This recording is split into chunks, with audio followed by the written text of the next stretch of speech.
This is Drop and Drop Out, the weekly podcast where a mix of gamers come together to talk all about video games. Tonight, we're talking about our gaming pet peeves. I'm your host, Patrick, and dropping in this week, Jerica Hanna, a.k.a. Jerkachoo. How are you? I'm just licking my fingers. That's There it. I'm we doing go. great. Hell yeah. I'm ready to go. Let's go. Learned that from you. Hey, I'm nothing but an educator. Also dropping in, the dumpster boy, Cayman Darty Cayman. How are you? Oh, excuse me. I'm not here to speak about video games tonight. I'm here to speak about the great American novel, Patrick. And what is that, Cayman? For those that That is can't Cormac see. McCarthy's Blood Meridian, or The Evening Redness in the West. Some say it's the great American novel, Patrick. It's a beautiful book cover, that's for sure. It's I true. can't tell what's on it. And there were nice colors. I'm not really sure what Like a it burning was. field. Could have been. I've read one Cormac McCarthy book, and it was a very sad book, The Road. Yeah, that's a good one. Yeah. That's a good one. I've read maybe 19 books in my life, and that's one of them. Yeah. Do you remember when I went through that phase a couple of years ago where it was like I was just reading all the time and I would just show off the books I had? It was like Pedo Island Bloodbath and Blender Babies and Yeah. My Vagina Smells of Sulfur. Yeah. That a real book? There's a real book. I got a copy over there I can grab for you. Yeah, It's there was not a good. short stint in Spotlight Games. I don't remember the episode numbers where I'd be like, what are you playing? Came in and he's like, well, I've been reading this book about babies fucking each other. I'm like, well, I'm sorry. What? That's Damn not it. accurate. No, Jesus the book is about Christ. how they put babies into blenders because if you liquefy a baby, then you could shoot it up and it gets you real high. So Yeah, so that's what I've had to deal with in the past.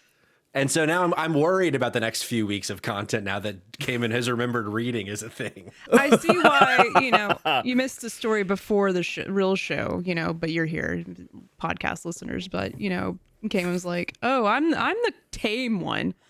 I think I would just run into the car and start pretending to pleasure myself Yeah. if, had to hear that constantly for multiple weeks. If you're wondering what that's in No. reference to, you got to be here for the pre-show. You hear embarrassing stories about us in the past, and that was one of them. Also, Batgirl in the chat says it's not White Fang, so Patrick doesn't care. For those that know. Wow.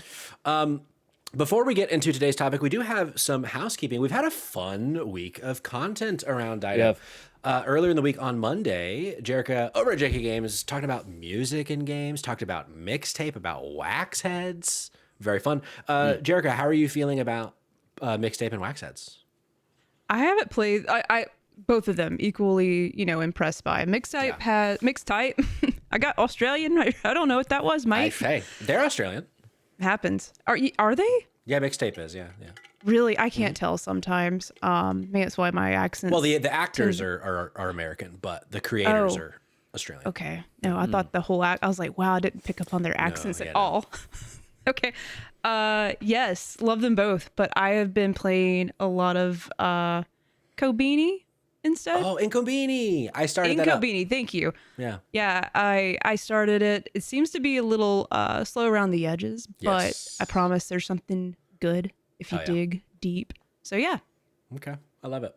Also on Monday, Greg Miller came on the show. On this very channel, Drop and Drop Out, we talked about our gaming firsts. And if you don't follow us on social media, you should at Drop and Drop Out Pod, because we shared a template that a lot of people are having fun filling out. And I'm having a lot of fun seeing everybody's submissions about all of the different gaming first categories that we discussed on Monday. So go drop us a follow over on Drop and Drop Out. Fill that out. Share it with us, because we would love to see it. Also, myself and the Dumpster Boy over on Spotlight Games, our news show here at Drop and Drop Out, talked about how hot the characters are in Star Fox. Isn't that right, we Cayman? did. Yes, when we also talked about how that rabbit is a racist piece of shit. That's correct. That's correct. At least he looks it. He does. I was gonna say, I Bushy don't eyebrows. remember that. Yeah. I don't trust anything with a bushy eyebrow.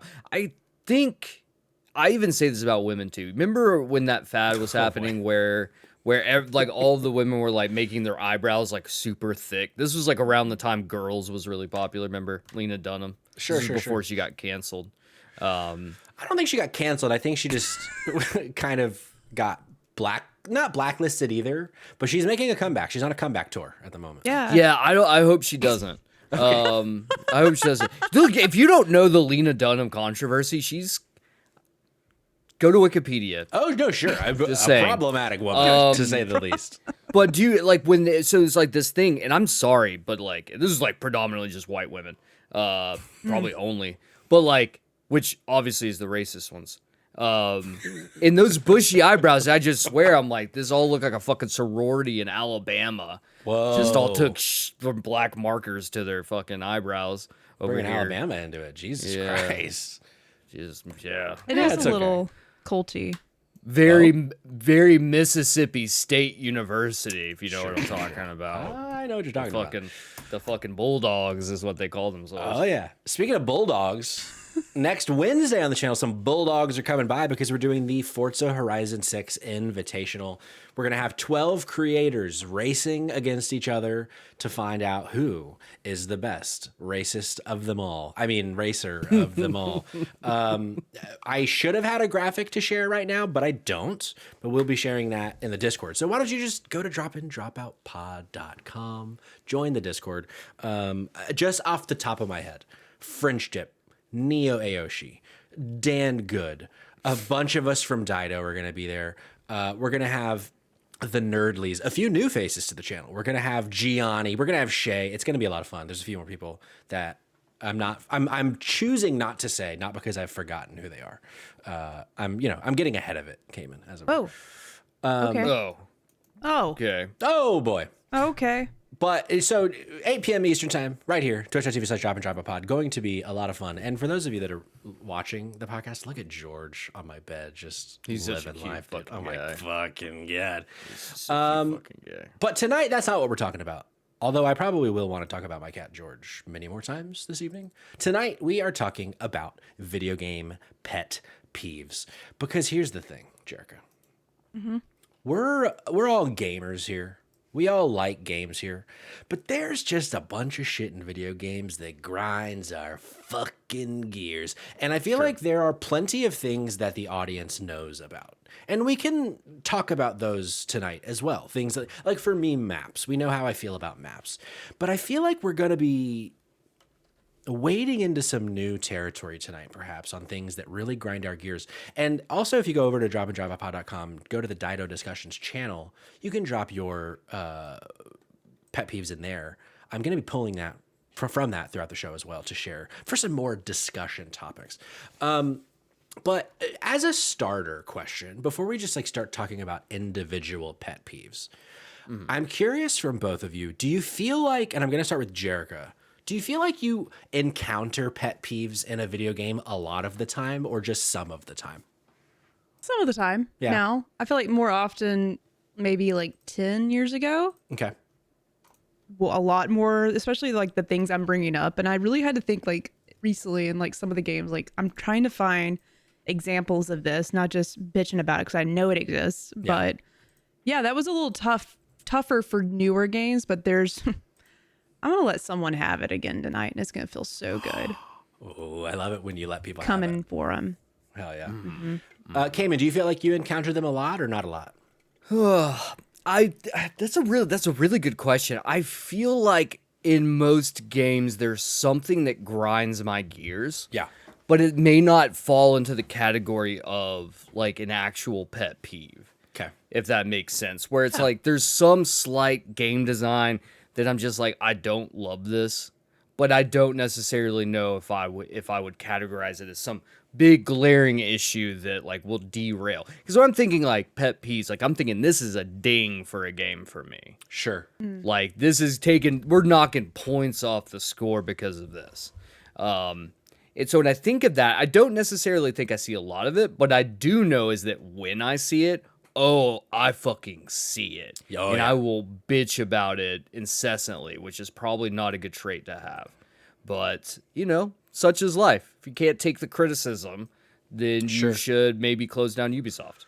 I mean, I feel like for me, sometimes there's a difference. Like you were saying that usually you knock points off of a game. I feel like not all pet peeves are created equally for me. Where some of them is it's annoying, but it doesn't actively ruin my experience. And then there are some pet peeves I have where it's if this happens in a video game, it's going to be hard for me to like this video game with how much it fucking grinds my gears. Noah in the chat said a side effect of the hyper sterilization of the AAA industry over the last few years is that with everything being so hyper optimized for player retention, there's less of the pet peeve stuff of years past since they are often born from attempts of systems design innovation, which is interesting. I feel like I think there's truth to that. I feel like for me, a lot of the stuff that because I don't play a lot of, and he's not saying that it's only about multiplayer games, but I wonder if that is more true for multiplayer games than single player games. I don't know. I bet. Absolutely. I'm curious because a lot of my stuff will come from a couple of games, and one of those I played a lot of. Yeah. And I'm curious if y'all have felt the Destiny? same way. We talking Destiny pet peeves, Jericho? Let's jump into So, a hold Destiny on. pet peeve. Hold on. Hold on. I before we move on, we've got one from Batgirl who says, "Has pet peeves made anyone quit a game in general?" To which I dare say that I have definitely straight up quit a game because of some things that I were just like, I can't do this anymore. That I've were a definitely pet had peeve some for me. experiences like that, or like games where one that I've tried to give multiple chances to, but some of the pet peeves just get in the way, and it's like I don't think so. I don't think so, honey. So here's the thing though, because I do think this is worthy of asking, but like, are pet peeves the same as just bad game design? I don't think so. No, because some of mine, people love this shit, but I hate it. Fair. That's fair. That's actually very fair. I think some of them are though. Some of them are either like they might be design decisions because of money. They might be design decisions because they just didn't want to do the thing. But then I think sometimes it's just like a preference thing that it just drives me nuts. But it was obviously a choice by the developers to do that. So I think it can be in either camp. What do you think, Cayman? Yeah, no, I do feel like it falls into two buckets because there's definitely like game design that just annoys the ever living piss out of me. Yeah. But people love it, and that will be one of mine that comes up here in a bit. Is one that I'm like, it has ruined games for me. That like I was like, I'm very much enjoying this game, but because of this one particular thing, I cannot do this. But people are actively playing this game because of this one singular thing I hate. So like, Sure. It very much is one of those. So I don't think it is. I think there might be. I think pet peeves are not always bad game design, but I do think bad game design can always be a pet peeve. Yeah, I would agree with that. If that, yeah. Yeah. Davey says Cayman hates yellow paint to show you where to go. Here's the thing. No, actually, that is Good one lighting. of the one. This is one thing that I will like. I stand by. Is like I don't think that there's anything wrong with having like baked in world design that shows you where you need to go next, whether it's yellow paint or it's light. Yeah. There are certain things, and I feel like when you remove those things, then you end up with a game that you get lost in very easy, and that is a bigger pet peeve for me than being told where to go. Yeah. I was playing a game recently. What was it? Like Where Resident Evil 9? it might have been Resident Evil think so, 9. yeah. where Resident I Evil was- always has this issue. Well, so I was lost in an area in a game. If it wasn't Resident Evil 9, it must have been Saros. But it doesn't make sense for it to be Saros. It must have been Resident Evil 9. Whereas like I'm just running. It was Resident Evil 9. I was running around this area and I couldn't figure out where the fuck to go. And then I just wasn't clocking that there was a giant light shining at an open door. And it just like didn't click for me. I just didn't see it for some reason. And I'm running around like, where does this fucking game want me to go? And then finally, because I streamed that whole game, I think someone was like, maybe it's the light with the open door. And I was like, I literally never saw that a single time. Can I just say, I want to shout out a game for having the perfect signpostings. And that is Alan Wake 2. Yeah, agreed. Alan Wake Yeah, 2 it's uses light and sound so well that like you always know where to go next, but you never feel like you're being pushed in a direction. Agreed. Okay, God, I'm what a off my game. soapbox. Yeah, What what, a a fucking game. I'm actually been thinking about. I was like, I'm gonna go back and play Yeah. it, but also I'm like, I got the platinum the first time, so I feel like Yeah, less me interested too. in Have it. y'all played the extra content? Like whatever the I need to get to that. One of them it is worth really my good. time? Okay. The Night Springs, the one where Yeah. it's just like it's very schlocky and very like campy. That one is fun. The other one where you play as one of the characters within the story, it's called The Lake House. It's That not was that it it, was okay. bad. It just, I feel like it didn't really do much for me. Yeah, Coal Mines has it, I think, on the money. Night Springs is fantastic. Lake House is serviceable. It's worth playing, but it's not gonna. I was a little disappointed that my last like taste of Alan Wake 2 was the Lake House DLC, which is part of the reason I want to also. But it doesn't have to be, Patrick. again. You know why? Because I can play it again. Because Phasmophobia now has Alan yeah. Wake Oh, yeah. things happening in it. So, Jared, you're an enough- Alan Wake sicko, right? Yeah. Hell yeah. We need to do Alan Wake content. God, I fucking Yeah, love that game. I want to talk more about it. I need to play the Night Springs. Yeah. We got the collector's edition stuff when it came out. Like we have got to get the VCR out, but it came with the Night Springs tape. That's awesome. That's when like we got the ashtray thing for Control. They had a lot of cool that's stuff. I cool. in the regret store. not getting the special edition for that game. I didn't realize how much I was going to fucking love it, that it was going to be like a top 5 game for me. That's cool. One day. Yeah, let's jump into it. Let's start talking about some fucking peeves, dude. PPs. Yeah. Jerica, I think you were going to start with a Destiny one, perhaps? Yes, and this is definitely can be applied to a lot of multiplayer games. But I fucking hate the menu in Destiny. Menus, plural. The cursor? No, the cursor don't bother me. It's just the tabbing of like multiple menus. Like it's much better now, but just like the evolution of that has just been. I mean, it's still not great, and I think they're doing the best. I don't think I could do any better, but God, I just feel like I still can't get back to the menu to like take me back to Earth a lot of the times because I'm like, Really? okay, and the menu just to get to. I don't even want to look at it now. It's been so long, but like just trying to figure out everything's got. I guess a marker tied to it to let you know you have achieved it or it's due. Okay. So like I'm never on top of, I don't know, when you unlock something, for instance, on top of mine, like Pocopia, right? You have a little Sure. red dot that indicates what's new. In Destiny, they do the same thing, but literally for every fucking thing. Titles or like emblems, quests, multiplayer things. Like, so you'd hop into my Destiny. It looks like my Discord actually, just unread dots every fucking where. You know, I'm just Especially like, today. I don't know where to start.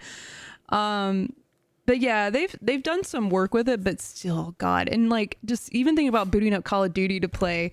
When we jumped in here and did something with Call of Duty once, I saw the menus and I'm just like, this on top of just the too much info, just like the amount of garbage slop that's being thrown at me for DLC or like season pass bullshit. Like I hate how that looks so much. A menu can really like make or break a game, especially if it's a game that you're in the menus a lot. Like Yeah. a Division, a Destiny, like Yeah. where you're constantly, oh, he's going in on it now, where you're Yep. constantly looking for, I'm talking about my cat if you're only listening. Just like his dad. Just like his dad. If you're in the menus, like making sure, like moving around equipment and upgrades and stuff, like if the menu sucks in a game like that, that is a deal. That can be a deal breaker for me for sure. I can't think of an example off the top of my head, but it's happened before. I'm like, this menu sucks so bad. I mean, think of Starfield. Like, you know, the menu All in great Starfield example. menu. it's Great a little example. bit better, but similar to Destiny. I feel like there's just, why do we have a layer to get here to? Or like, why do I have the same info in both places? Which I get, but I'm just like, man, as soon as my brain sees one way to get there, I'm like, fuck, I'm lost forever. What's left and right? I never know already. Dude, So it's- I tried to play Destiny 2 a couple of years ago. I was like, you know, I think I want to go back and jump into Destiny, do a couple strikes or whatever. I quit out before I even got into a single match or any sort of mission because I could not navigate the menu because so much had changed from the last time I'd played it that I was like, I'm so lost. This is like fucking Star Citizen bullshit here. yeah. You know? It's like- But I have one that's on the same Destiny 2 specifically, or maybe it was the first Destiny, that has spurned this pet peeve for me. And that is multiplayer games that you that match console players with PC players. oh yeah. yeah. And I'm sorry, and I know that there's PC master race people out there that are just like, you gotta get good. Like they are so fundamentally different that like trying to put console and PC in a FPS specifically. So Destiny was an issue and Marvel Rivals, Marvel Rivals, you can turn that off. However, the servers suck, so you would like be better off like being able to get into games quicker if you played with PC people. But getting stuck in that world of like, Yeah. I'm so fucked because some dude's a mouse and keyboard over here just absolutely destroying my ass. Yeah, it does drive me nuts too. And I feel like, because I just don't play a ton of online games, but when I can tell that I'm up against mouse and keyboard players, it's like, well, guess I'm going to go do something else now. Because it's just not fun. It's like, because there's such an advantage. Yeah, Noah in the chat, crossplay should be optional on all platforms, but I care so much more about playing with my friends than I do about crossplay options unless I'm playing a competitive game in a ranked mode. Yeah, that's fair. I think now you can, swap that in Destiny if I'm not mistaken, but you might not be able to. I don't remember that being as much of an issue with when we played like PvP specifically later on, but I know at the beginning, yes. Yeah. How y'all feel about like transmog and like hiding hiding things when you don't want to see things on your character? As in, like, right, I don't have the option sucks now. it sucks right now, right? So I've been playing a lot of Knights of the Old Republic recently, and like that game is 20 something years old. So it's like I give it a pass, but I can't help but be annoyed that every time I go into a cutscene, my character is wearing this stupid fucking mask, because the mask gives me like +7 in all of my stats. So I'm gonna wear it. But then it's these like stupid, like buggy looking eyes with like a bright pink light. I'm like, let me just hide the helmet, because even like most games these days do that, but every now and then they won't. And it's like a game in 2026 not letting me have my character look cool while also wearing the best material I have, I feel like is just such a weird miss. And it happens a good amount of time.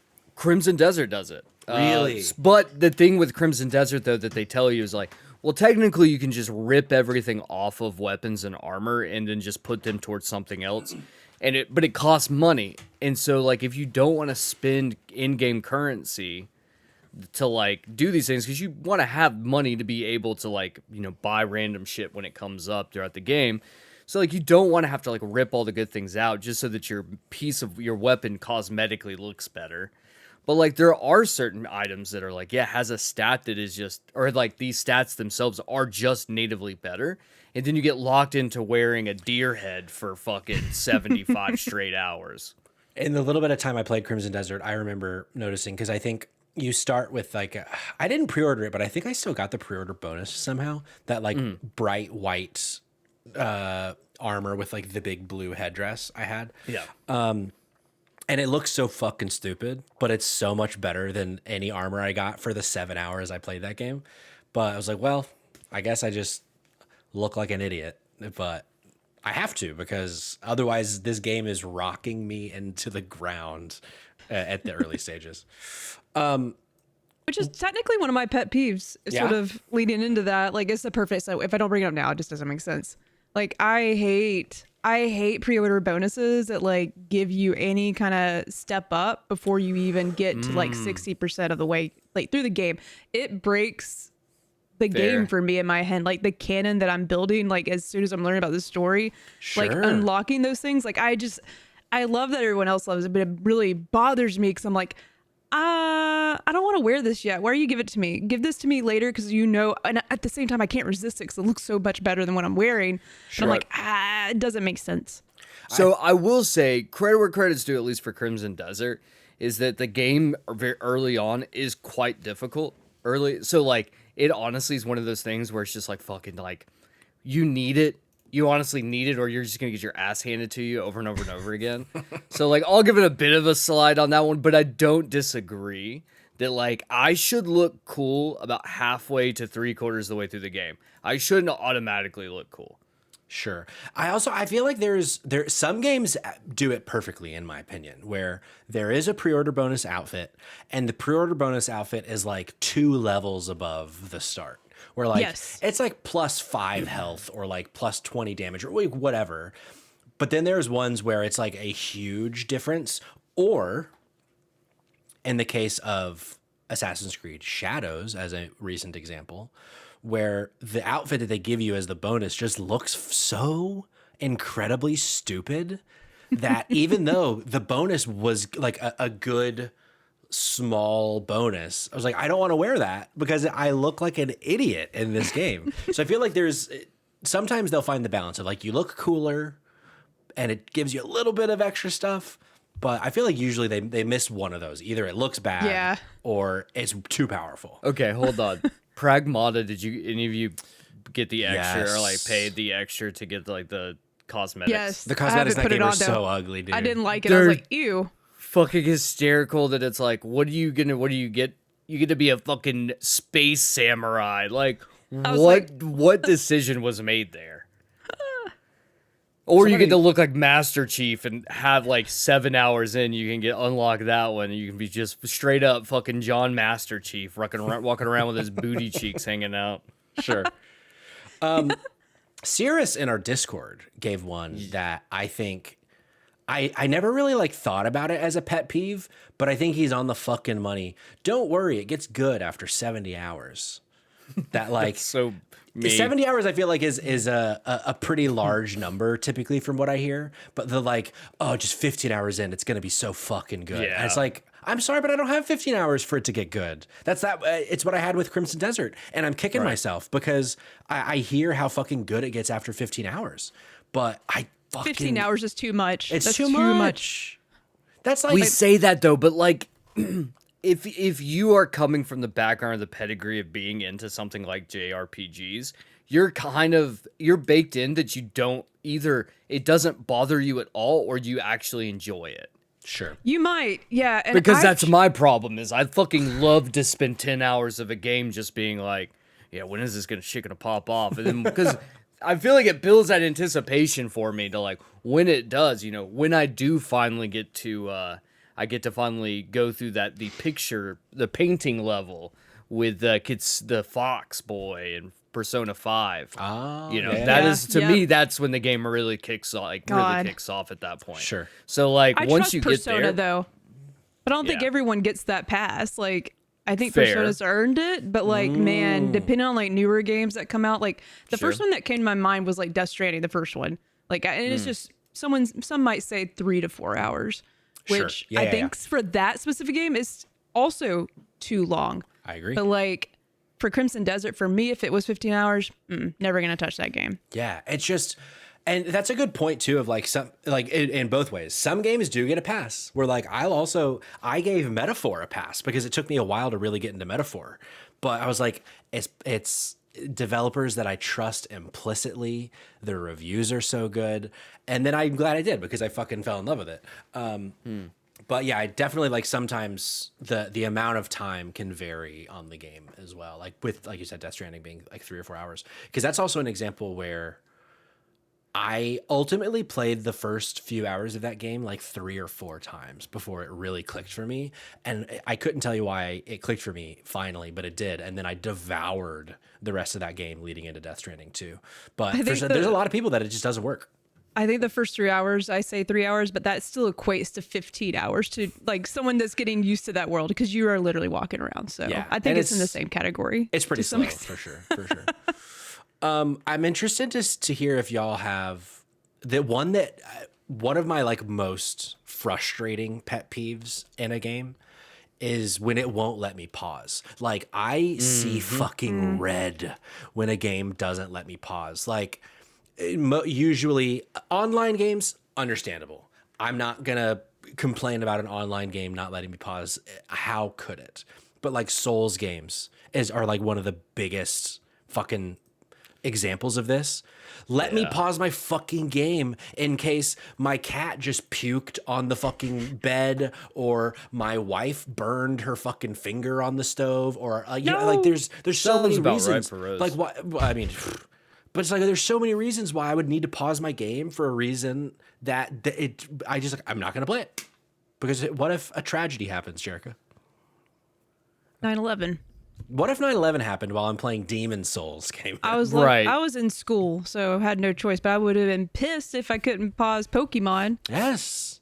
Or whatever came out. Speaking of 9/11, something that I would say is on the same level of disrespect to humanity. Yeah. Poison swamps. So talking about games that don't let you pause, why the fuck does every Souls game Poison. have a fucking poison swamp? Stupid. Just gas in general, like that slowly And then eats away at your health, if you're- and it really if you're doesn't kill you. Like for Yeah. the games I'm playing, I Right. don't do Souls games, but Like, oh, Elden Ring. What about Elden Ring came? It's like, well, it wasn't a fucking swamp in Elden Ring. It was a whole fucking lake. It was a fucking lake. They were like, oh, you know what these fucking people are? This is a 10 out of 10 game. Sure, Miyazaki, you fucking piece of shit who doesn't know how to make anything that's fucking the same. You just make the same fucking game all the time. You fucking. Kayla brings up one in the chat that I also think is so good. When a game, like she says it's small, but when a game doesn't let you click to go faster in the dialogue. Yes. yeah, fuck. Yeah, especially if it's a slow dialogue. I'm just like click. I just want to get through it. Especially on a replay. Oh my god. Oh dude. god. Unskippable cutscenes. Yes. Just fuck off. Yeah. And in that same vein too came in one of my favorite franchises, one of our favorite franchises, Uncharted. They do this thing in most of the games. And a lot of other games do this, but I think some of the worst examples are Uncharted, when they change the pace of the game to tell a cool story beat. Like in Uncharted 3, Nate is roaming around the desert and he's walking at -5 miles per hour for like 10 minutes. And I'm like, dog, I've done this already. Let me get fucking past this. Drives me nuts when a game does that. And it's like, that's one that like I feel bad being annoyed by, because it's like, I bet that took so long to design and QA and all this stuff. But I'm like, been there, done that, next. Get me to the next Something you do at the exciting thing. beginning of the game and like just one and done, cool for an experience to build Yes. in, but something when you're so used to just running, jumping, it feels bad. Yeah. I remember the very first time I ever experienced that feeling in a game was with Call of Duty 4 Modern Warfare. There's the shock and awe mission when the nuclear bomb goes off, and then you just like walk around yeah. and you're like slowly dying from radiation. And I remember the second time playing through the campaign, I'm like, okay, I get it. I'm fucking dead. A nuke went off, whatever. And it's like, let me play. Let me shoot things. So I don't want to steal the or hog the air, but I want to go back to Uncharted because one of the things that I think pisses me off more than anything in video games is how Uncharted 3 opens with a mandatory stealth mission. Sure. In a game that is not about stealth at all. Yeah. And then also it's an instant fail if Yeah. you get caught. So double whammy, the two things that piss me off more than anything, stealth missions in games that are not stealth based, and then stealth missions that are instant fail when you get caught. For sure. Coal Mines in the Discord had one in the same vein. He said, when games have a section of the game in the middle that is completely different than the rest of the game, I don't want to be playing a platformer and then there's a section that's a roguelike or a Metroidvania out of nowhere. I think sometimes that can work, but most of the time, I think it doesn't work, where it's like... And if anything, it hurts the character. So like Davy J's MJ missions in Spider-Man, I feel the same exact way. I'm like, don't have anything else. Just don't have it in there at all, honestly. Right. There's no point. It weakens the character for me. I agree. This whole sequence is dumb. And it's like, I Right. feel like I understand the idea, right? Of like, whether it's a change of pace or a different narrative beat they're trying to achieve. But I'm like, we allow people like Kojima to give us a 42-minute cutscene. Just show us the MJ sneaking mission as a cutscene. Maybe it'll be 9 minutes. Who fucking cares? Like, it'll be a better experience to just watch it happen than fail trying to throw a can Make me or hate whatever. being her, and then like, oh, Yeah. this character Right. sucks. Right. They're not Spider-Man. Blah, blah, blah, blah. I especially That's love when they gamers. go. Blah, blah, blah, blah. Became sexist immediately. Yeah, speaking of sexism, Jake Twitchman in the chat said, I got here late. Have we talked about female protagonists yet? Oh, man. You know mean- what? On brand for him, though. It is. It sure is. That fucking sexist piece of shit. Oh, the fucking guy. Another one from the Discord. I think this is a very interesting discussion topic. This is, we can kind of go, I think this might open up a can of worms potentially, but I'm interested Ooh, in I y'all's love thoughts. worms. Big It's W not in my worms. butt. Samson XP wrote in. I'm not reading his whole submission, but essentially the nut of his argument is the quote. I watched a playthrough on YouTube.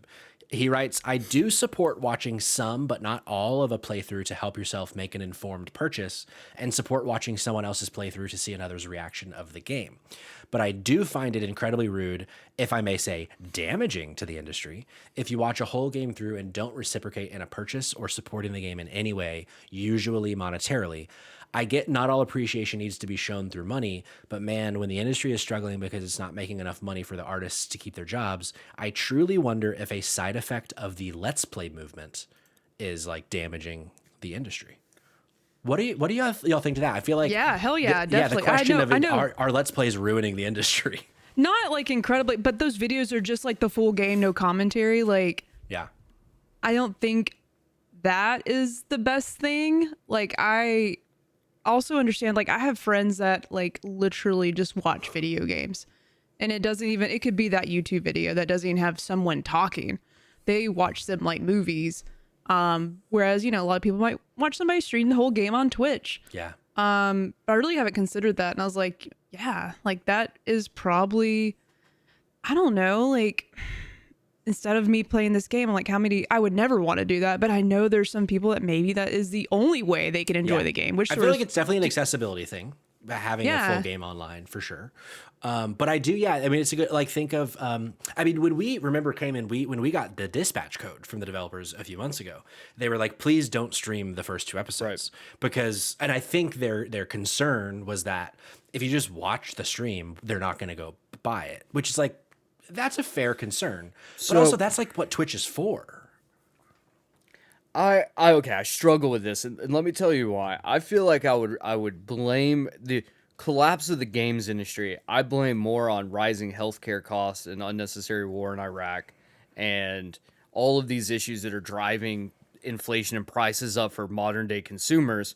Because the truth is the people who are going to watch that and then not play it because they don't want to actually play it are much higher than people who are like, I would pay for this game and play it myself, but I do not have the money because I am eyeballs deep in medical debt, or I can barely afford to put food on the table right now, much less buy a video game. Sure. This is the only way that I can enjoy it. So I would go as far as to say I completely disagree and push back on the notion that I think that if you have the means that you should contribute, yes. Yeah. But I think that the reason why we have these things now is because fewer and fewer people actually have the means to contribute.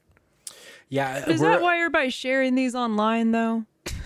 Or are they monetized? Like, actually, I'm asking from a place of ignorance here. Like, if I post a whole gameplay, no commentary on YouTube, do I get money from that? That's a problem. Can y'all hear me? I can hear you. Damn it. Oh, you're not moving. Yeah. So as it locked in can place. stream, is the stream still happening, people? I think it is. Yeah. Hello, are we still live? Let's see. Okay. Yes, we're still live. Sarah says yes.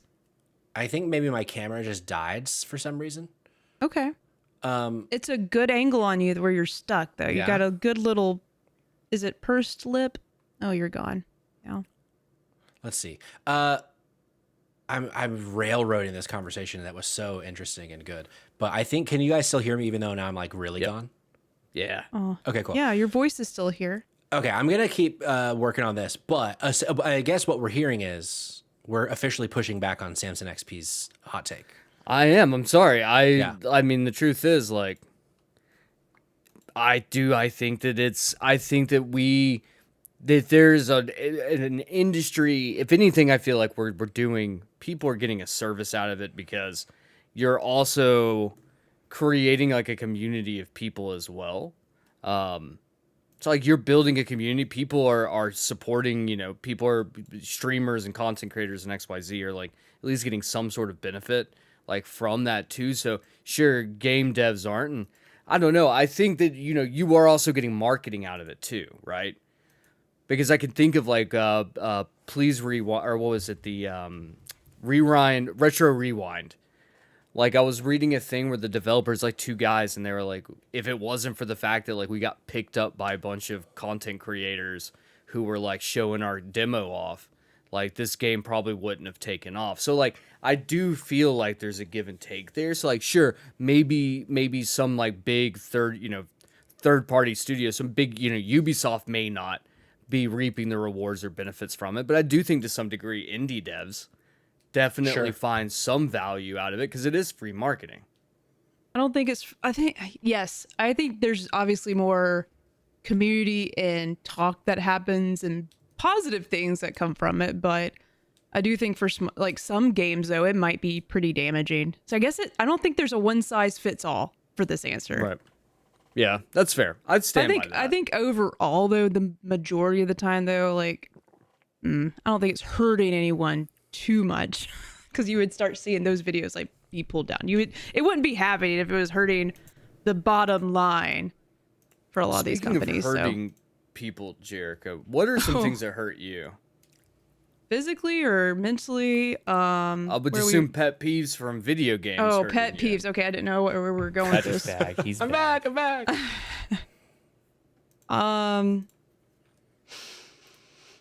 When I can't hold shit, I hate being limited on my fucking space. I hate it. And it's even worse when it weighs you fucking down. I hate that.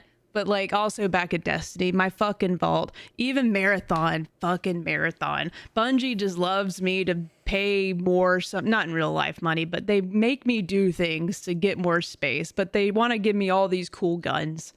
Anyways, give me infinite space. Pocopia's doing the same thing. I hate it. I hate having limitations on the shit I can carry. I'm fucking deado. I can put anything anywhere. So is the answer just unlimited space? Yeah. Yeah. Do you I have think a magical closet? Anything can fit in there. Do you think I partially agree and I partially don't agree. I feel like for some games, I feel like it's a fun progression system. But then for something like Resident Evil, only one that gets a pass. Resident Evil, I think is good.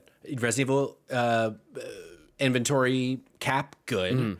Oblivion, Skyrim, Starfield, inventory cap, Pocopia, Starfield, and including Destiny fucking sucks. Destiny's known for games. Does Borderlands make you limit how much stuff you can carry? They do too, don't they? Fucking hate it. Hold on. Even worse for them. Though. Are you? Sorry, I'm done. Do you dislike inventory caps and are a fan of encumbrance systems, or are you just against any sort of cap? Period. Because I can tell you right now, I fucking hate encumbrance. I hate that. Just when burn in hell. It's even the point when as soon as I slow down because I'm having to pick up within the game, here is all this shit that you might need, or here's all these cool guns that you might want. Destiny's the worst. Here's a game here's a gun that doesn't matter now, but it will in 2 years. Yeah, right. But then it slows you down. It's even worse. That's the nail on the head for me, though, Cayman. Actually, I think I don't care as much about an inventory cap as much as an encumbrance and a weight cap, like in things like Starfield, Oblivion, Skyrim, etc. Of any Bethesda game. Just know there's there's a cap, there's encumbrance.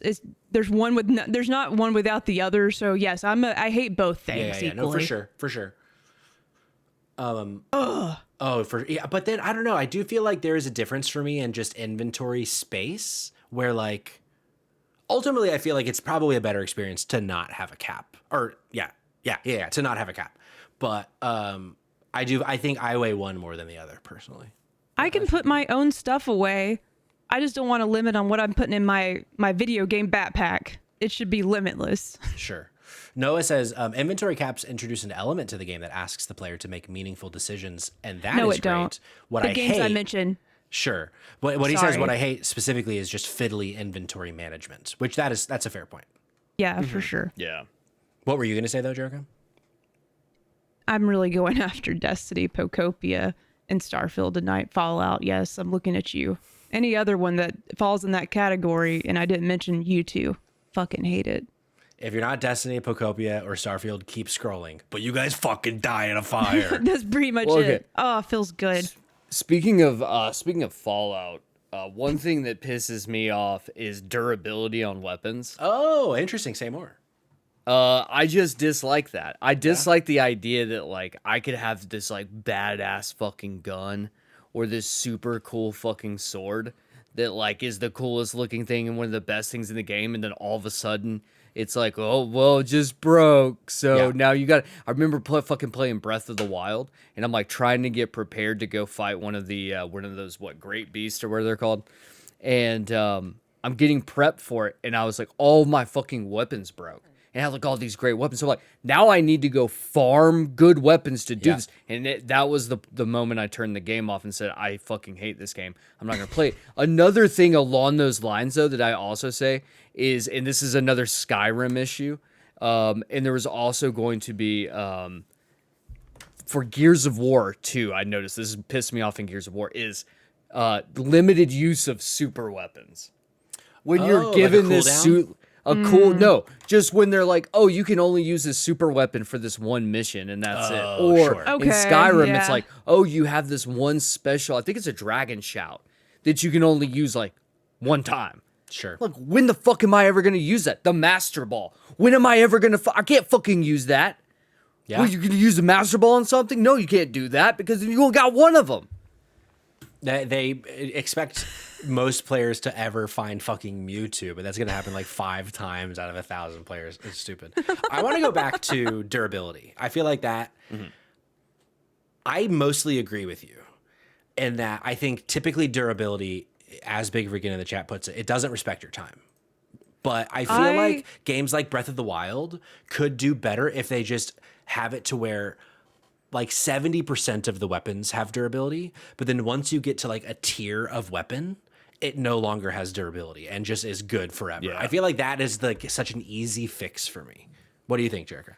I agree with you. Like, I think I get even more irritated. Like, if Breath of the Wild doesn't bother me as bad, Tears of the Kingdom, because I feel like that gets a little bit easier as you're progressing, as I've learned, but it took a while to get there. Sure. But what really makes me mad is like when the weapon is wearing down. I think so more so with like Fallout is like, because can't you, anytime you could just repair the weapon by paying money to repair the weapon you're wanting to keep is probably, is more like a slap in the face, honestly, than it just breaking and me having to pick up a new one. Oh, interesting. That sort of gets me even more worked up because I'm like, well, what? This is one extra thing I got to fast travel or walk back to do this other thing to fix it. Yeah, I kind of like repairing it. Like when you have to like, what's the stone? If you got a knife, you got to sharpen up again. Oh, sure. Now, don't give me a fucking mini game to repair my shit. That's for sure. Ghost of Yote does this, or maybe that's just to upgrade shit. But then like Kingdom Come Deliverance does it. Of like, I don't want to fucking swing the hammer. So, okay, hold on. So this actually brings up one now because I think that this is important segue here. When games double down on realism to the point of becoming anti-quality of life. Yeah, for sure. Kingdom Come Deliverance. That's one of the reasons I stopped playing Kingdom Come Deliverance twice, because I did this in the first one and I did it in the second one. You might as well make me play fucking taxes. Around 50 hours in, I was like, all right, I got my fair share of living the reality of a feudal serf. That was that. Noah wrote a lot about durability acting as a lot like inventory caps, and then he says like a version of Breath of the Wild that doesn't have durability also just has much less interesting weapons to find / play, which is like yes, which is why I think the middle ground is have tiers of weapons that have durability, but then tiers of weapons that don't. So like when I'm 80 hours in and I find the Master Sword, I don't want to have the Master Sword have to fucking recharge. Are you joking with the Master Sword? The Master Sword has to recharge? Fuck off. What if they were tied to like challenges or like completion, like things you have to complete before it like becomes something that's permanent? I feel like I've seen that before, but I was like, you know, that might be something. Destiny's definitely done something like that. Not where the gun will get destroyed, but I'm thinking of like, there's like, what's the term? Because like they introduced with Destiny 2 not final shape, but what doesn't matter? Like a few years ago, before the last expansion, where you can like basically craft your own weapon to put your own specific perks instead of having to just like go over and like keep re-rolling for like god rolls for this specific gun. Like you can craft your own. But you had to do like a specific thing in each like instance. Like there was a level a week that you could participate in to get like a specific thing for this gun to make it the best gun that you could get. Yeah. I know it's a long drawn explanation, but I'm like locked in. make a mini game out of keeping the thing durable in the next Legend Sure. Zelda game. That'd be pretty cool. Yeah, no, I agree. I think Big Freakin', I think, nails something that I think you can pinpoint a lot of my pet peeves on, is that he says, my job is a chore. I don't want my leisure to be a chore also. I feel like usually my issues that I have with games is that it's a, you can say it in like 16 different ways. It doesn't respect my time is another one. Or like, that's one of the big reasons I don't like Souls games. And like part of it, yes, I could get good and I can get better. But for me, it's just when I want to be playing a game, I want to be having fun, and challenge can be fun.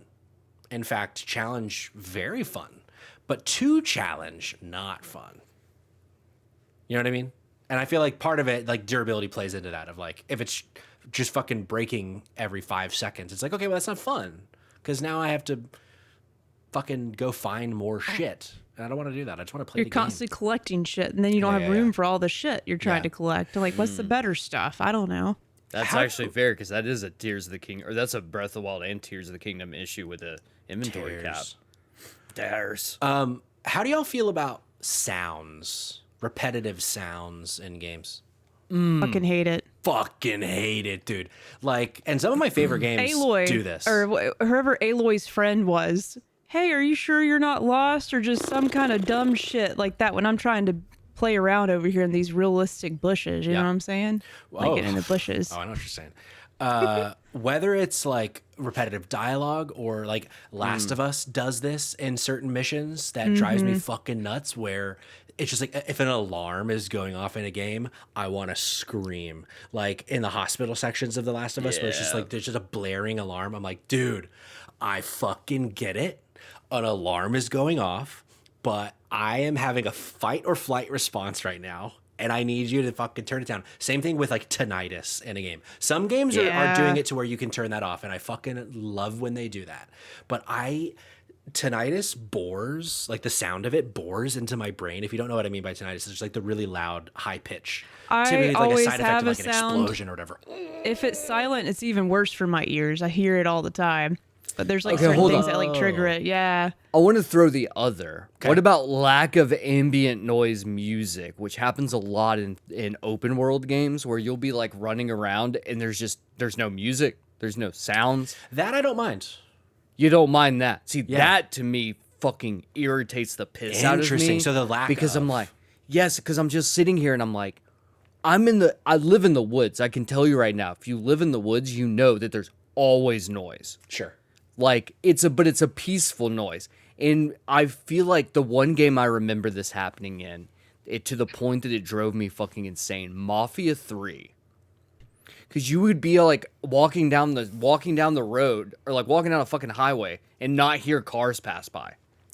Okay, like, why is this not happening? Why don't I have fucking sound for this? Okay, sure. So weird. Like sound effects, street noise. Yes, like yes, street okay. noise or wilderness noises when you're in the wilderness. Like it's not just dead quiet. That I agree with. Me. I thought you were saying like with music specifically, like background music. Well, I'm fine with no music, but there has to be ambient sound. So yeah, I just misunderstood you. I agree. I don't even know if Power Wash Simulator has music, because I raw dawed that with no audio, nothing, just me in those waters, man. Dude, okay, so I'm I have though. like a chill-fi music, like like almost lo-fi, but it has like lyrics, a lot of like lo-fi rap. And I play that while pressure washing. And if you ever want to just get baked out playing Power Wash Simulator, dude, it's nothing better than that. Yeah. I'll share the link. I'll share the link. Drop the link in the Discord. Noah says, I actually disable ambient music in pretty much everything I play. Ambient sound effects are great, and integral music advancing / accompanying a narrative is great, but background music became too much of a sensory overload for me after I partially lost my hearing. That makes sense, and I'm glad that they give you that option. That's on my list that has to do with audio, because I think you bring up a good point. Like, I feel like this day and age, especially for a game that's beyond 5 hours, something you're going to be listening to for a long time, should have all of these settings available. I agree. To improve the sound quality. Like, there's still games I'm playing that I'm like, if I can't tell this game that I'm wearing headphones versus playing through my TV speakers, which some people are like, "Ooh, that's a quality thing," and it's like, no, it's not. Like, it is literally a comfort thing, depending on how you're listening to this game, because like the game itself needs to always be able to be mixed correctly. Because and I feel like that's one thing I always think about with Assassin's Creed Valhalla. Like a lot of the audio, like the vocals sometimes were just way too loud and you never could hear anything in the background. Yeah. So like having those options is, I feel like it is also a pet peeve of mine where I can't adjust those things. And some game, I feel like I appreciate, there have been games where it's like, I don't like the choice they made, but I appreciate that they tried something different. And I'm speaking specifically about Days Hellblade? Gone. Oh, where like all of the lines in that game that are out in the open world were recorded two ways. And Spider-Man does this too, where there's the I'm speaking at a low volume because nothing's happening, or I'm shouting the line because I'm swinging, I'm riding a motorcycle, whatever. I do kind of like that, even though sometimes it drives me nuts, and especially when it bugs out and it's like you're just like casually walking and Deacon St. John's like, well, here's the thing about that. I'm like, okay, what the fuck? Why are you screaming? But one that hasn't come up, and I'm surprised this hasn't come up, and it didn't even come up in the Discord either. Whoa.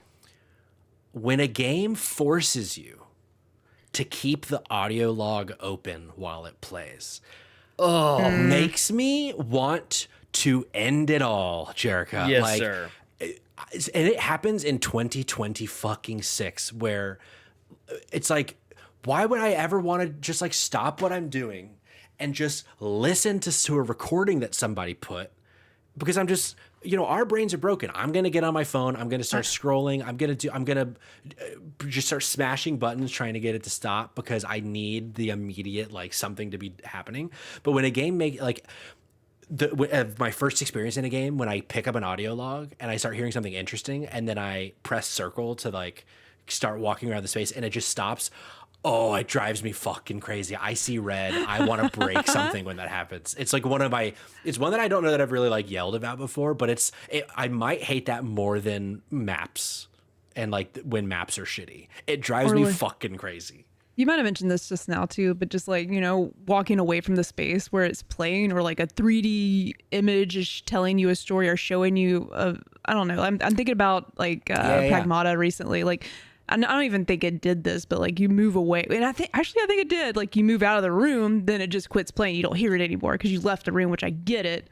But I'm like, just play over my little earpiece, whatever my character has, so I can still hear it and walk around. But yeah, to your point, what's even worse is that I can't do anything else, but I have to look at this. And like Noah says, if you can't sit still for 20 seconds, that's on you, not on the game. I disagree. Also because so often they're so much longer than 20 seconds. Like sometimes they can be like 2 minutes. And I'm like, I feel like it is a complete break. Like you were saying earlier, there's some things that like break the illusion for you. I feel like that's such a broken illusion that I'm in a game where I'm exploring a space. I have something that I can listen to, and I'm not going to just like keep exploring the space while I listen to this is the character. It's like, it's there's like a room full of zombies, but let me listen to this tape recorder. I mean that too, but like even in something like a BioShock, where it's like I feel like I don't remember if BioShock is one. I think that's a bad example because I think BioShock lets you keep walking around, but there are games like BioShock where it forces you to keep listening. In a game that is specifically about exploring a space and trying to find clues and find objectives and stuff, I feel like it's silly when they do that. I don't think that's on the player. I think that's on the dev. Okay, speaking of things, them slowing you down on purpose. When you have those like side quests where or not even a side quest, or like just a standard gameplay moment where you have to walk with another character, but that character is walking just too slow. So you also have to slow down. Yeah. Because you're just like, dude, I just want to fucking run everywhere. Yeah, just let me fucking sprint from like the bathroom to the kitchen. Like, yeah, Red Dead Redemption does that a lot, where it's like if people won't like stick with your pace, they'll like you're like, oh fuck, I gotta just keep slowing down. I give it a pass. I love that, and that's the only game. There's certain games I'll give it a pass if it's interesting enough for me. Red Dead Redemption, I fucking love it. It never needs to change speed for me. Yeah, I just love that game. I love that experience. I meet Red Dead Redemption speed where it's at. I think the first game that changed it, or the first game that did it that I was like, wait, this is not how things could be. We could have better things. Was The Witcher 3. Where The Witcher 3, if you like sped up on your horse, the person you were with also sped up on their horse. A big freaking just right at the same time as you. Yeah, they match your So, speed. like, It's good. That was the first time I realized that this was a pet peeve for me, because I was like, wait, hold on. This is great. And then every game since then, I've been like, Sure. how the fuck did you not just do that? Yeah. I bet under the hood that's like a massive fucking lift that's like so Probably. bad. Right. To go back to the audio log thing, Coalmine says, well, question then, Patrick, about my ranting. If your in-game character finds a tape recorder when adventuring, would they not wait and listen to all of it? I don't think so. I think they would take it with them.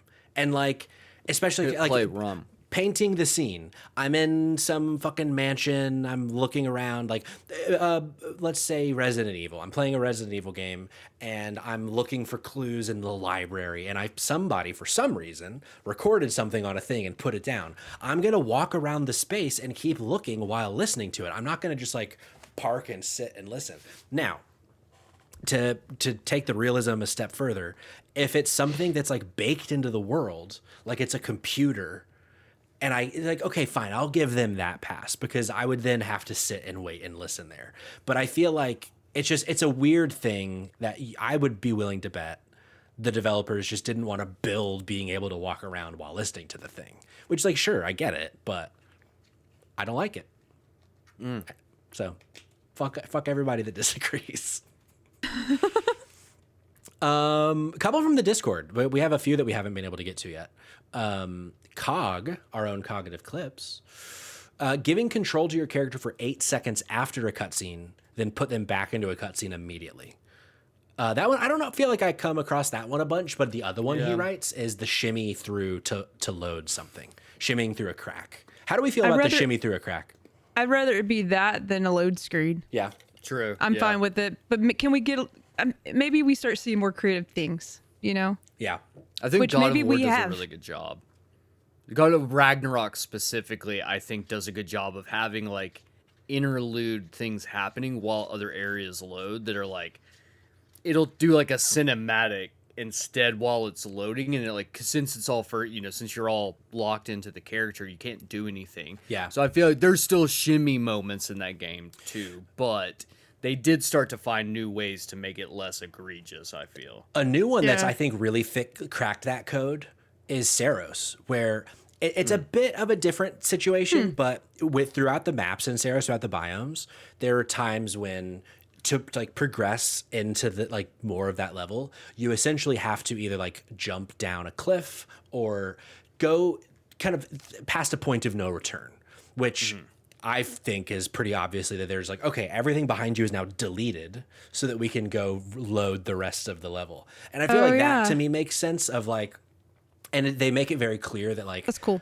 This is about to be a thing where you have to, like, you're not going to be able to go back. So it's like, if you want to try to backtrack and find other things that you missed or whatever, now's the time to do it. But once you jump down here, like, you're there. I kind of like that as a way to hide loading of like, okay, now that they've, been able to do that. I'm like 50-50 on the shimmying, where like sometimes I don't care, but then sometimes, especially if I'm going back and forth a lot, I'm like, I don't want to shimmy through this ice crack another fucking time. I love cold cracks. Honestly, W cold cracks. Nice. This is one from Kayla. Another one, she had a good one in the chat earlier, but she also says, I could write a dissertation on the illusion of choice, especially when it's marketed as a choices matter game. I'm looking at you. Life is Strange. Big agree on that. I think Telltale's usually a pretty big developer that falls into that trap of like all these different choices you can make in our episodes, and then it's just like it ends up just being a binary choice by the end.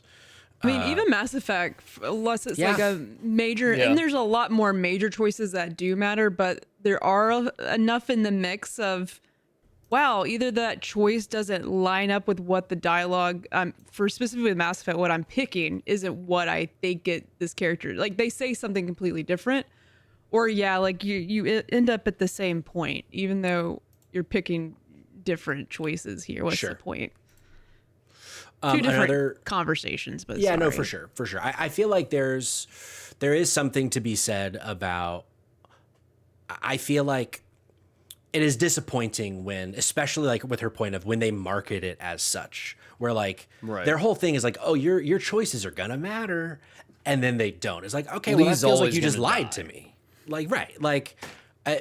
Instead, don't tell me that my choices matter. Tell me that there are multiple choices. Like that, I feel like it's just a different way of marketing Or it. when they but- do it, when they do the binary, like Mass Effect does it, but I think the most egregious example is the Infamous games, where it's like, if you make good choices, then you will be a saint. If you make bad choices, you will be a cartoonish villain. Sure. Like, it's just a very much a binary one or the other. I want to throw one out there, Patrick. I think we got more from Discord. I want to throw one out there. I don't know if this is going to land for either of you, but maybe so. When games don't add iframes on dodge rolls or incapacitations. Oh, I interesting. need a couple of those words defined for me. What did I just hear? So iframe being rolling? iframes BS being an invincibility frame. So for instance, like where this plays the best is in an actual Souls game, so a FromSoft game, where you will actually roll into attacks because you have an iframe, so your invincibility. Now, a game that doesn't do that is Lords of the Fallen. If you dodge, if you get hit while dodging, you get hit and you take damage. And it becomes so fucking annoying. I started to try to play Wu Chang Fallen Feathers. Yeah. Wu Chang Fallen Feathers. I couldn't even get past the opening area because I couldn't figure out how to do the dodge sidestep thing without getting hit every time when doing it. And then I realized it's because you just get hit. And I'm like, no, that's not how this should fucking work. Yeah. And Yeah, so no, I get very upset by that. I'm sorry. No. There are some things like that where, like, I feel like for the most part, developers have agreed on the thing, and then That has to sometimes be. people are just like, no, we want I to don't make it play to where they those get games, so hit. that didn't really occur to me. I never thought about getting hit while I'm getting dodged, dodging. It makes sense to get hit, honestly. Sure. I mean, like, physics wise, in the real world, sure. If you're gonna get hit while you're dodging, you're still gonna get hit. But again, this is a video game, and we've all agreed that typically a dodge makes you not get hit. So Yeah, that's how this works. Yeah, they for need sure. to know that. Fuck. I've never really thought about it like that. Like every dodge has been invincible my whole life. Yeah. You know Really, and then you get a game that doesn't. Noah C29 says, or C92 says, Froggy hates snow doesn't have iframes on dodge. The general trend of game comment has really spoiled me on this idea that the dodge roll has invincibility frames and isn't just fast movement. So I keep trying to roll through projectiles, and I'm pretty sure that's not how it works here. It should work there. That's the thing. They're doing something that's just wrong. Cayman, let me ask you this: how do you feel about when it works for some things but not for other things? I'll give you a specific example that you haven't experienced yet. In Saros, there are multiple types of projectiles that you can dodge through, but then there's one specific one that's red that you just have to avoid. You can't dodge through it. How do you feel about them giving you like options of that? See, that doesn't bother me, and I think the reason why it doesn't bother me is because so many games there are unblockable attacks. So our brains, because we play so many games, is already trained to acknowledge that there will be some attacks that you cannot block or dodge or whatever. There's got to be a method. You have to parry it or whatever it is that you get through it. So I definitely think I'm fine with that. Or it may be here within the next 24 hours when I boot up Saros, that I might disagree, and I'll retract that statement on next week's episode. Okay. You know, unofficial retraction. I don't know. I'm not even high, but I'm just having a crisis in my brain about the dodging thing. Cause like, I didn't know I was invincible while dodging in any fucking video game. Usually you are, yeah. Yep. I'm just dodging to avoid. I don't get hit. That's I've so never been funny. hit my whole fucking life. Like I'm thinking about Cult of the Lamb right now. Like I'm just like, Oh, unless yeah, I'm big getting hit a guy lot for and I can't. example. Yeah. But I feel like have I not really been dodging the shit that's hitting me this whole time? Sometimes you have, I'm sure, but then other times you're just like, by dodging, it's just not hitting you. Like it's every going fucking through video you. game's been lying to me. Yeah. Yes, That's pretty so much. funny that you've Okay. not noticed that. I want to throw another one up, Patrick. Yeah. Okay. When bosses in games are just like, a special variant of a normal enemy type, but they just become super bullet sponge. Yeah. I'm like, just like if you're Like gonna it's have just like a a boss, brute that just has like a double life bar, basically. yeah, it's like it's the same enemy you're gonna fight a bajillion times later in the game, but you're gonna fight them now. And this version, for some fucking reason, is just way more powerful and way more, way stronger. And I'm like, what? Like, just if you're gonna put a boss in the game, give me some variation there. I don't want to fight the same boss, and I can't tell you the amount of games that do that shit. Oh, for sure. Yeah, It's an annoying thing that just feels cheap. Borderlands is really bad about that. Borderlands is really fucking Where it's like bad usually a about boss that. is just a character with like quadruple health. That's it. Right. It's like it's just kind of boring. It just don't like fucking bullet sponge shit is so annoying to me. A couple more from the Discord. Sir Dr. JM says meta chasing is ruining multiplayer games.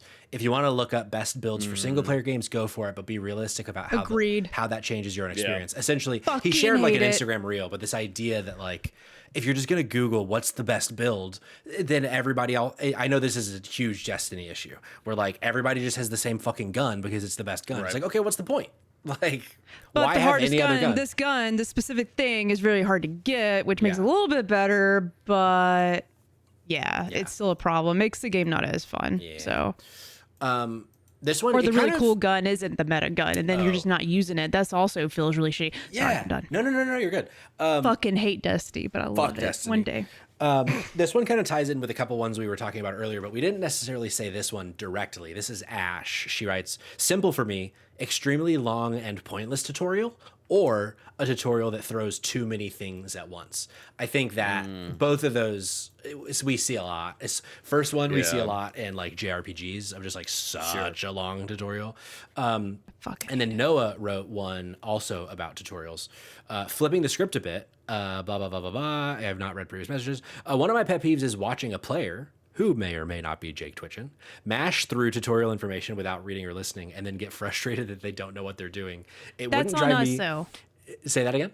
That's on us, because I want the option to never, can I skip it? I think sure. it should always be able to be skipped. For sure. He said, it wouldn't drive me so fucking crazy if the immediate reaction 99% of the time wasn't blame the game and call it bad. So that's definitely like a viewer thing, and also because Jake's a fucking idiot. But that's but fair. Yes, yeah. I go back and I'm like, okay, I need this, but I want the choice of feeling like maybe I don't need this. Yeah. For sure. How do y'all feel about cross IP collaborations? That's Gianni. One of his pet peeves is, look, we took your character's armor and made it look like Master Chief. Wow, remember that guy? Okay, but that was actually fun. That was a couple of situations I've been okay with it, but just like when it's in abundance, when it's a lot, like every month there's something new, that starts cheapening the experience for me. But okay. But like Mortal Kombat getting like Homelander and Peacemaker and every single major slasher from every big franchise and Terminator and Conan, to me, that's really cool. Also, I know this fucking person's talking about, he's mentioning Kingdoms of Amalur. You could get a Mass Effect armor in that game. That's right. And there was a special weapon that was like these whatever the weapon was, but it looked like the Omni tool. They did it in reverse too, where for Mass Effect 3 you could get like a Kingdoms of Amalur thing as well. I'm pretty sure. Mass Effect was also in Destiny. They're just like pimping out all their goods in all these games. I feel like it all probably happened around the same time, like in 7 Day or something. Can I just say, no one has brought up escort missions. Oh yeah. Doesn't bother me too bad. Really? It just depends if it's not like the worst. It actually doesn't get me as angry as like the lack of a infinite vault, but I get irritated if they are just like not keeping up. To your point about like not like The Witcher, for example, speeding up with you is always nice, but like if it's something that's dragging and I have to stop every 10 feet to like make sure this little creature or whoever I'm taking somewhere doesn't die, that's when it gets irritating. But they're not always horrible. I feel like I have such a love-hate relationship with escort missions because of Dead Rising. Because there would be times in which, like, especially before the remake came out, and I definitely feel like they did a lot of work with the AI in the remake. Yeah. But when you would try to bring anyone through the courtyard, especially when the prisoners were still on the loose, and you'd be like, no escort, no one in my party is going to survive this trek across this courtyard because those 3 fucking guys are going to kill them immediately. And they Sure. always do. And then they did it with a remake where they like, one, the AI is better, and also they set it up where it was like, I feel like it was easier to kill them if you were like had a strategy to it. So it wasn't as big of a deal, but I don't know. Ultimately, escort missions to me, Usually pretty bad, especially like Assassin's Creed is really bad about escort missions, I think. Or Yeah. like the following to listen missions. oh god, those even are worse. awful. Yeah. Blaster Goblin says Dead Rising 1 escorts are dog ass. I save like 4 a play though. Yeah, I remember those ones about being right. also really bad too. A couple more from the Discord. Yeah. Coal mines. It came in. I know you agree with this one. When people are say 60 frames per second, if it's not 60 frames per second, it's literally unplayable. Please grow up. He says. Thank you. Yes, those people Agreed. fucking suck. Yeah. What It's am I very in the? stupid. I can't ask. Say that question again. Let me make sure I'm in what When people category here. say if it's not 60 frames per second, it's literally unplayable. Yeah, if it's not at least 60 FPS, I fucking hate it. Really? Oh Hell my yeah. god. Here's the I can understand up to a certain degree that you can tell No, that then there's your a difference. eyeballs don't know. I know they don't. They haven't seen the light. If you are there's a I Reddit need. post where It makes me sick. there's a Reddit post where someone is like, if a game is under 120 frames per second, I get I'm not physically that- nauseous. I'm blah, not blah, that blah. way. 60, yes. Like if I start dipping my toes, anything under 40, I'm just like, this fucking sucks. What is this? 2002. For me, it's going back and forth where like if I'm playing a game in 60 but then it's like whether it's not working or whatever and then I go to 30, that's really tough. But if I start in 30, I don't care. Really. Like I'm fine to There's a play lot it of in games 30. that aren't in that anymore though. Like most of the games I played have been like you pick I pick performance and it's just fine. Do you just always pick quality? Because that does unless you got the PS5 Pro. Some of them look great, but Sure. But also PC people might never also know that because Yeah. they're always in performance mode and everything else above. Yeah. I can't 60. tell a difference in 10 frames because Colemine says, how can you I differentiate can. 30 from 40? I can't do that, I but I can. definitely can 30 to 60. I'm just I've been nitpicky like about shit like this since I've been a kid. Just like looking at the fucking TV. I'm weird. I like this started Sure. as a young age being obsessed with HD quality of things. I can't explain. I don't know if that's like also a condition I have. I don't know. Probably, I think it is. Couple I think it is. There's other It goes things. alongside your tiny bladder. Oh, Figured. yeah. Teeny tiny. Figured. Heroic Heidegger wrote in first or third person option games, but the animations are wildly different between them. Bethesda and Obsidian are pretty bad at that. Where like they're usually built for a first person experience, but I always play them in third person, and then they These just are wild. it's janky as fuck, and I love it. Seeing them like jump and their legs just like go up above their shoulders when they jump, it's the best. And then he also says, when a sequel throws away all the cool cosmetics from its previous release, I'm looking at you, Division and Ghost Recon. That's one that doesn't resonate with me. I've never really noticed that before. Have you, Cayman? Yeah, that's a frustrating one where you have like the coolest looking fucking character and you get used to it, and then it's the same character just going to another part of the world or map or whatever, and Yeah. then it's like, oh well, now I'm back in a wife beater and jeans shorts again. Sure.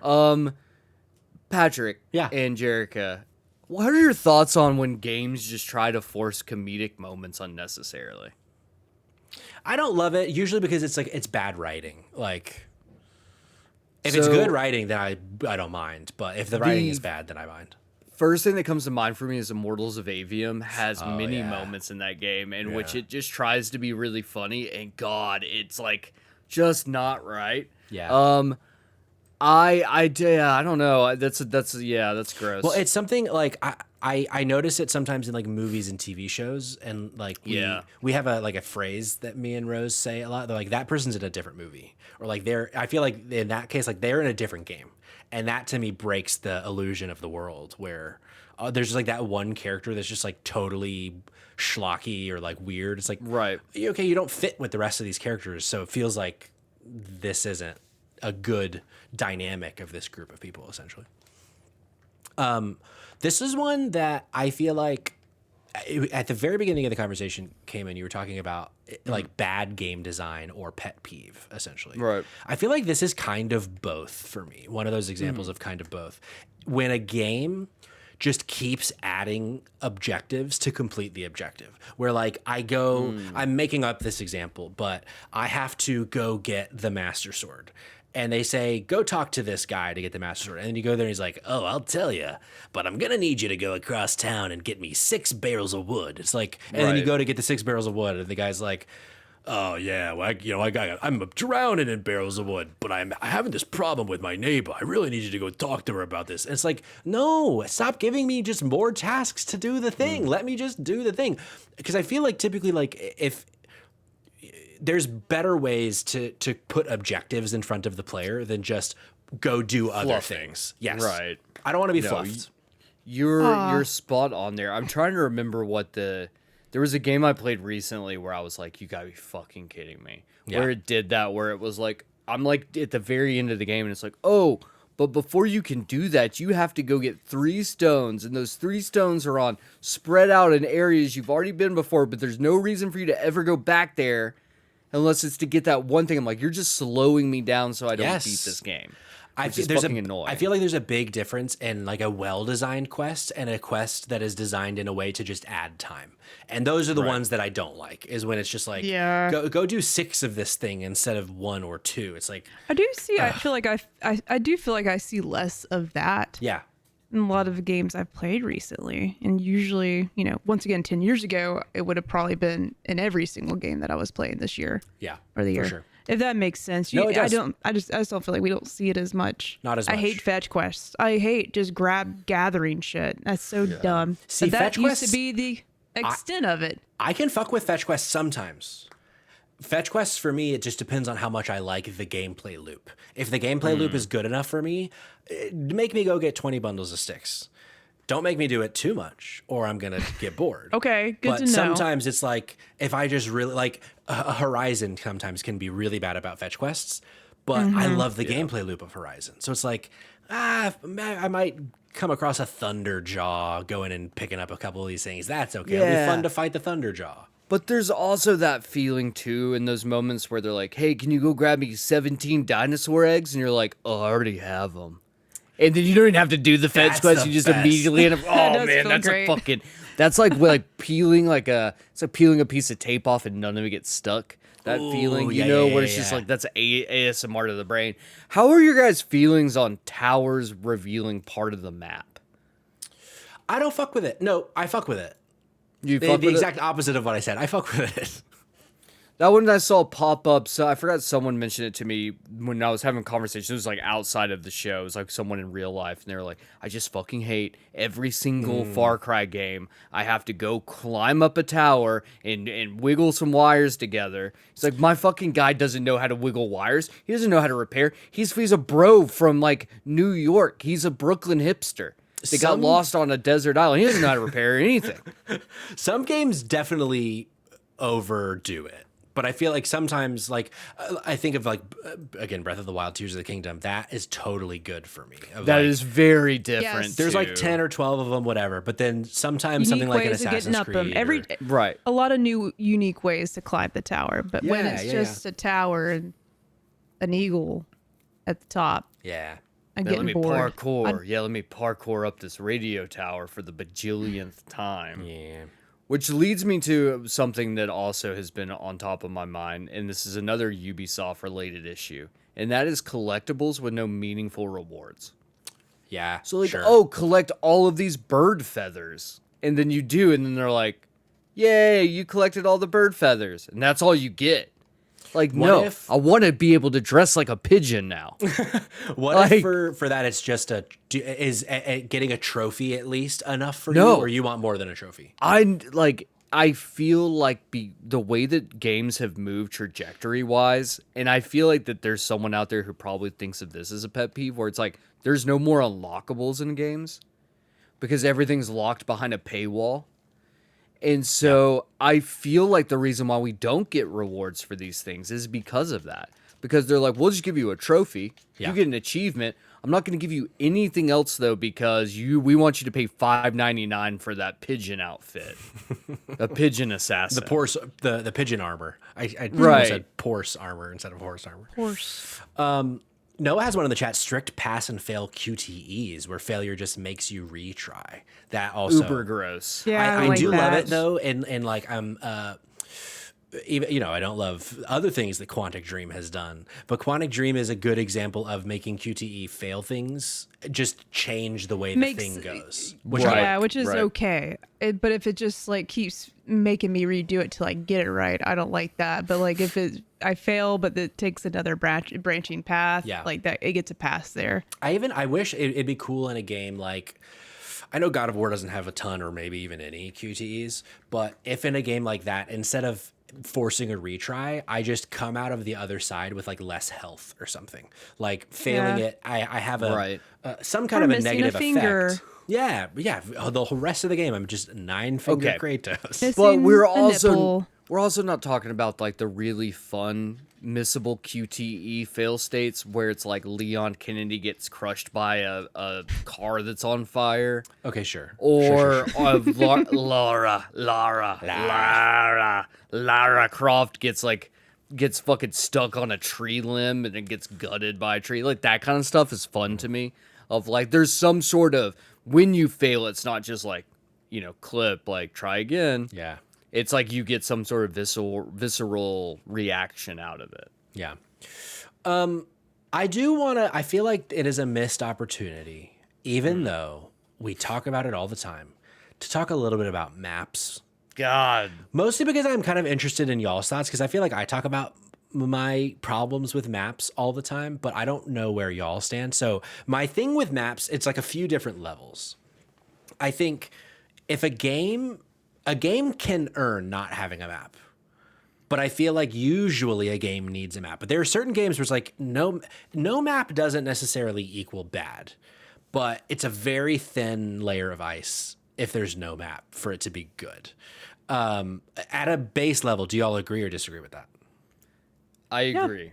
Yeah, I think every game should have some sort of map, Correct. something to indicate I'm going in the right direction. Yeah. And then a layer below, just like maps, yes or no, for me is how good the map is. Of like, Control is an example of a map where like it's there, but it really doesn't do Jedi anything. Fallen Order. Jedi Fallen Order, another great example. Pragmata recently, terrible Yeah, map, terrible but map. that's one of those ones where like for me, I kind of didn't care because of the way I'm they not- designed the levels. I was fine Right. with the map being shit. I haven't noticed that one even being bad, yeah. to be honest. Yeah. Yeah. Ooh, Silent Hill F map also a problem. I feel like for me, Yeah. it's like I think part of it. I think sometimes a game tries to inject realism into the map of it all. I think that's why Clear Obscure Expedition 33 didn't have a map, because the whole No, thing but is like, that's not true. No. I'm sorry. I need to take a step.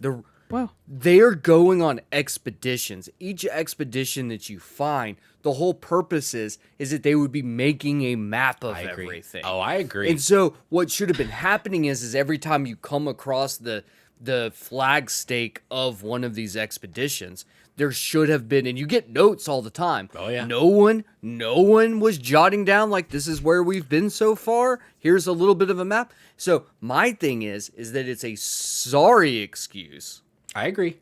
that the whole purpose of them being there is for maps. So like that's just spitting in the face of logic. At the very, I agree, but at the very least, because Kayla says they all died. Well, yeah, but they died at that point. They Right. would have been able to have a map up until that point.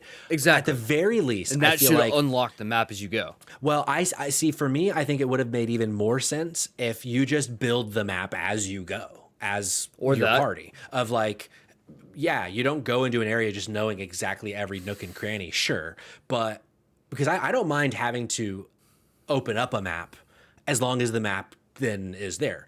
But yeah, I feel like sometimes they try to be like, oh, well, like Silent Hill F is one where like I don't remember. I think there's no cursor on the Silent Hill F map.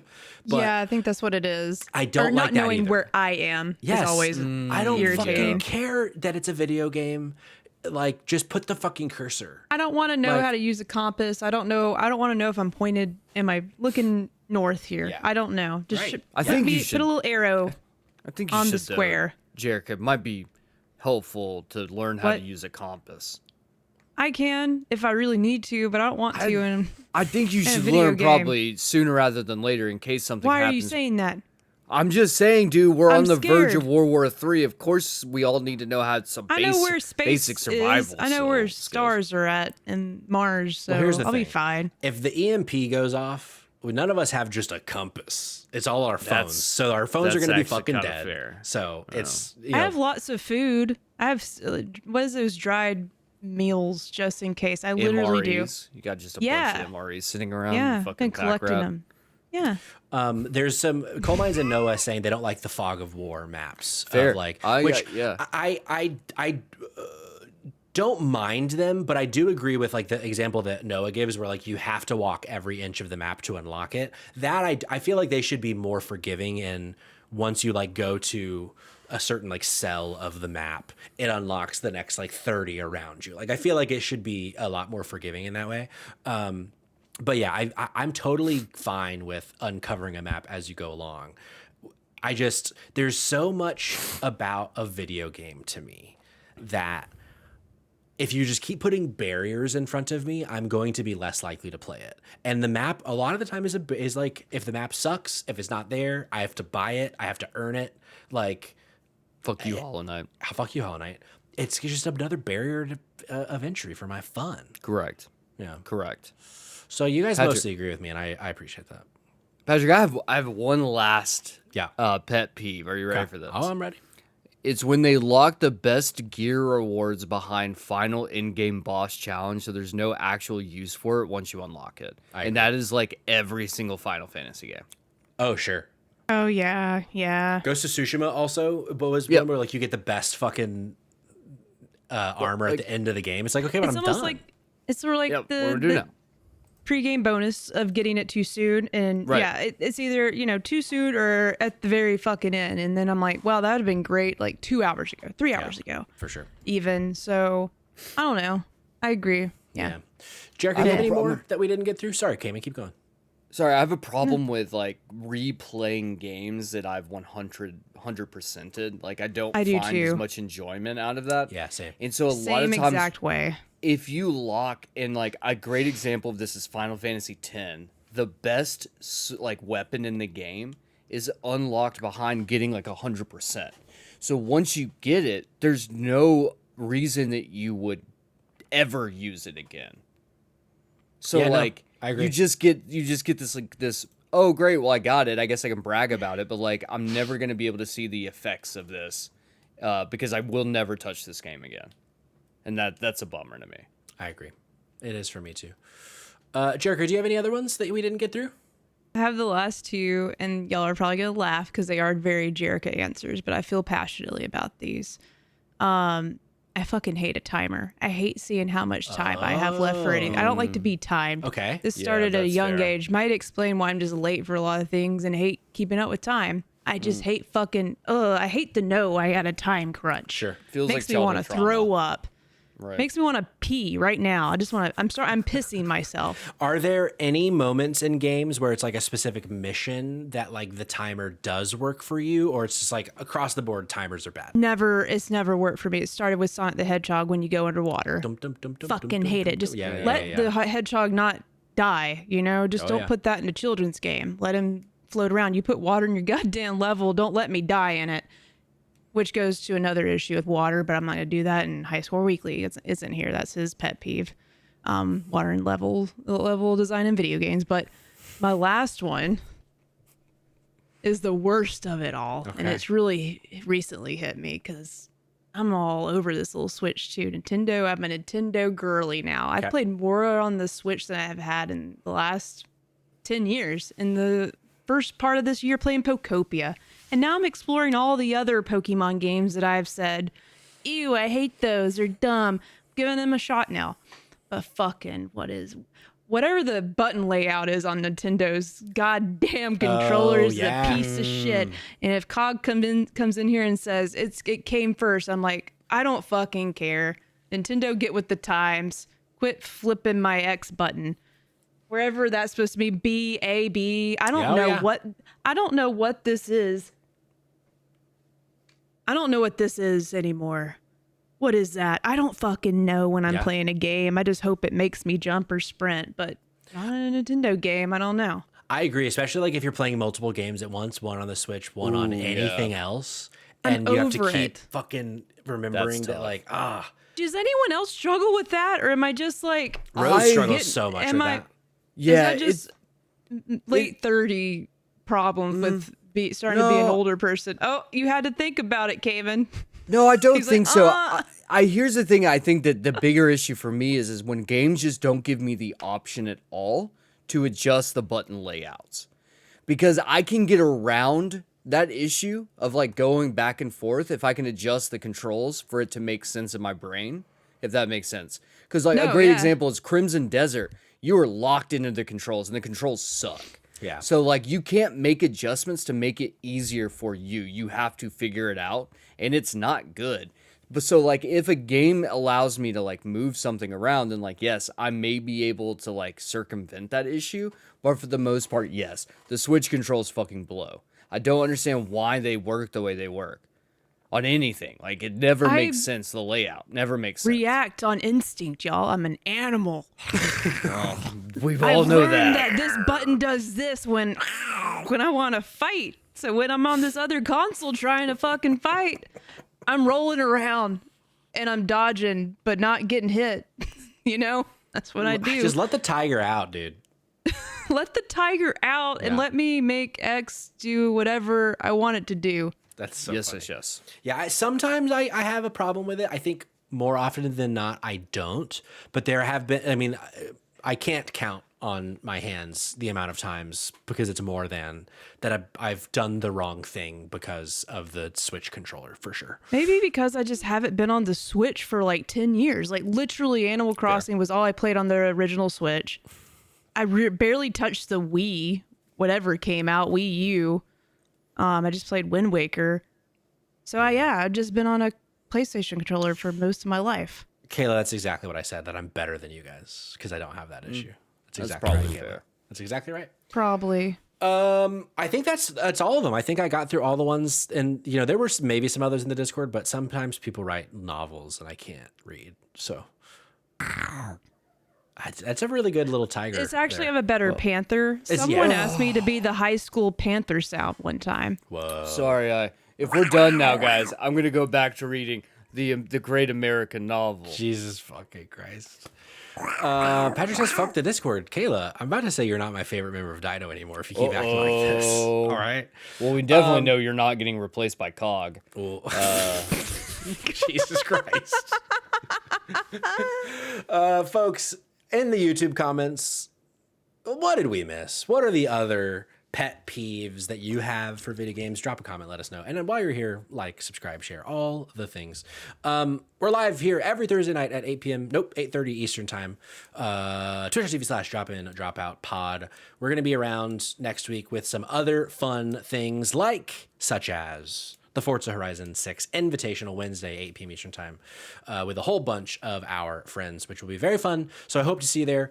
Am I forgetting anything, y'all? Anything else we want to plug while we're here? No. Okay.